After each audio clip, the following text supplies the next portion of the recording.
दिसंबर में जारी होगा जेपीएससी जेएसएससी का कैलेंडर। मैया सामान की राशि 2500 रुपये अगले माह से मिलेगी। हेमंत कैबिनेट की पहली बैठक में निर्णय। सीएम हेमंत सोरेन ने शपथ लेते ही कैबिनेट की बैठक बुलाई। सोरेन की अध्यक्षता में 28 नवंबर को आयोजित इस कैबिनेट बैठक में 8 अहम निर्णय लिए गए हैं।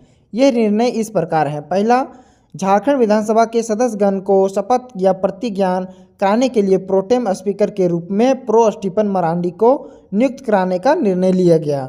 दूसरा, षष्ठम झारखंड विधानसभा का प्रथम सत्र दिनांक 9/12/2024 से 12/12/2024 तक आहूत कराने का निर्णय लिया गया। तीसरा, मैया सामान योजना के अंतर्गत लाभुकों को माह दिसंबर 2024 से 2500 रुपये प्रति माह का भुगतान सुनिश्चित किए जाने का निर्णय लिया गया। चौथा, राशि 1,36,000 करोड़ जो केंद्र सरकार केंद्रीय उपक्रम पर बकाया है उसकी वसूली के लिए विधिक कार्यवाही प्रारंभ किए जाने का निर्णय। पांचवा, राज्य की आय में बढ़ोतरी के लिए नए स्रोत खनन क्षेत्र में लागू पुराने करों में वृद्धि एवं न्यायिक मामलों में लंबित तीव्रता लाने हेतु वित्त विभाग में एक विशेष कोषांग का गठन किए जाने का निर्णय लिया गया। छठा, पुलिस नियुक्ति के लिए भविष्य में होने वाली परीक्षा प्रक्रिया की समीक्षा किए जाने का निर्णय लिया गया। सातवां, सभी रिक्त पदों पर नियुक्ति के लिए जेपीएससी जेएसएससी तथा अन्य प्राधिकार 1 जनवरी 2025 के पूर्व परीक्षा कैलेंडर प्रकाशित किए जाने का निर्णय लिया गया।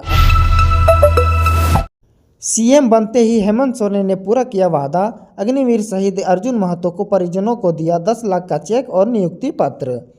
असम के सिलचर में शहीद हुए बोकारो जिला के रहने वाले अर्जुन महतो के परिवार को मुख्यमंत्री हेमंत सोरेन ने 10 लाख रुपए चेक और एक आश्रित को नियुक्ति पत्र सौंपा। अर्जुन के भाई बलराम महतो को नियुक्ति पत्र सौंपा गया।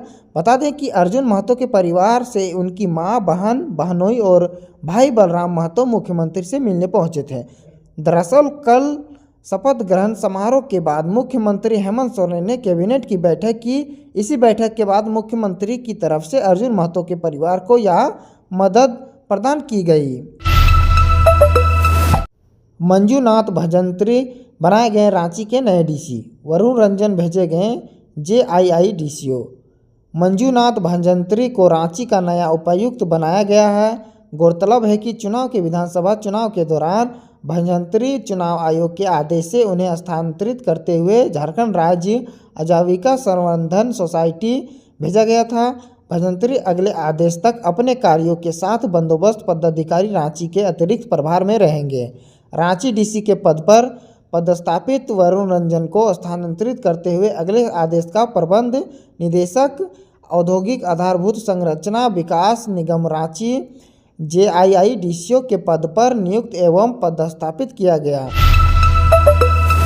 कैबिनेट की पहली बैठक संपन्न। 9 से 12 दिसंबर तक विधानसभा का विशेष सत्र। स्टीफन मरांडी होंगे प्रोटेम स्पीकर। पहली कैबिनेट की बैठक के बाद सीएम हुए मीडिया से रूबरू हुए। उन्होंने कहा कि कल का दिन ऐतिहासिक रहा। मीडिया से उन्होंने बताया कि कल कैबिनेट की पहली बैठक संपन्न हो गई है। साथ ही कहा कि 9 से 12 दिसंबर तक विधानसभा का विशेष सत्र चलेगा। इस सत्र के लिए स्टीफन मरांडी प्रोटेम स्पीकर होंगे। मछली पकड़ने के दौरान पुल की दीवार धंसने से युवक की मौत। यहां हुआ हादसा। बेंगागांध के दुधनिया नाला में गुरुवार की दोपहर मछली पकड़ने के दौरान पुल की दीवार धंसने से गोकुल गोस्वामी के 35 वर्षीय पुत्र कर्ण गोस्वामी की घटनास्थल पर मौत हो गई। मृतक बेंगाबाद के हरिजन टोला में गांव के रहने वाला था। वह शादीशुदा था और उसकी एक पुत्री है। युवक की मौत की घटना से गांव में मातम पसरा हुआ है। बताया जा रहा है कि बेंगागांध के किसनीचक गांव के बगल दुधनिया नाला पर वर्षों से पहले जल छाजन से पुल बना गया था। कर्ण गोस्वामी अपने एक अन्य सहयोगी के साथ पुल के नीचे मछली पकड़ रहा था। पुल की दीवार के बीच मछली निकलने का प्रयास कर रहा था। इस बीच दीवार भर कर धंस गई और कर्ण गोस्वामी उसके नीचे दब गया। मौके पर उसकी मौत हो गई। वह परिवार का अकेला कमाऊ सदस्य था।